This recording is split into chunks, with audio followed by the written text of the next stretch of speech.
as the motivated martial artists, we're now really looking at pushing that and getting the benefits out to our instructors. So can you, from your words, tell us what Skills is all about? So Skills came about after teaching martial arts for 5 years in Onimura School and assessing where our retention was high, where our retention was low, based on age and rank.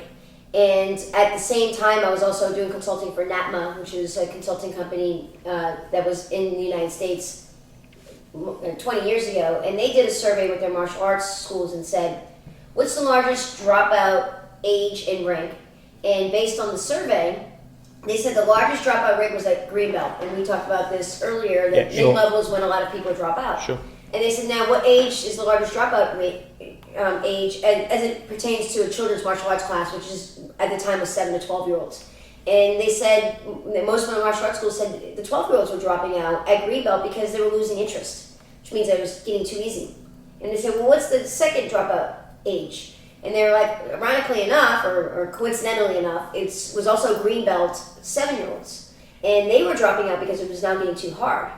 So when we were looking at our martial arts classes, we noticed that your older kids were dropping out at green belt because they were losing interest, it was getting too easy. The younger ones were dropping out because it was getting too hard at the same belt level. So martial arts schools were essentially running a roller coaster class. So they were making the class challenging enough to try to keep the 12-year-olds engaged, but then the 7-year-olds couldn't keep up, so they would drop it out, and then they'd slow it down and make it simplified for 7-year-olds, but then the older kids were losing interest because it was too easy, so they were dropping out.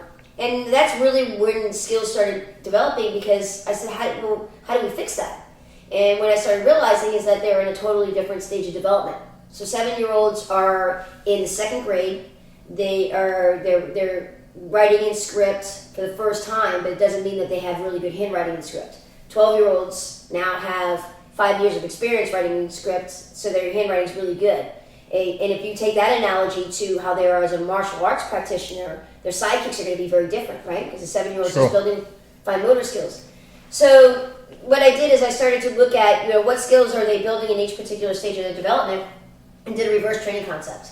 So martial arts, we anticipate that as they train in martial arts, they'll build focus, they'll build coordination, they'll build balance through their martial arts training, but it doesn't directly correlate to them actually developing that balance. So what I did is I said, well, let's identify what skills they're building at each age and then plug martial arts in that way. So it's a reverse training concept. Okay. So we use martial arts as a vehicle to help develop skills that are appropriate for their stage of development.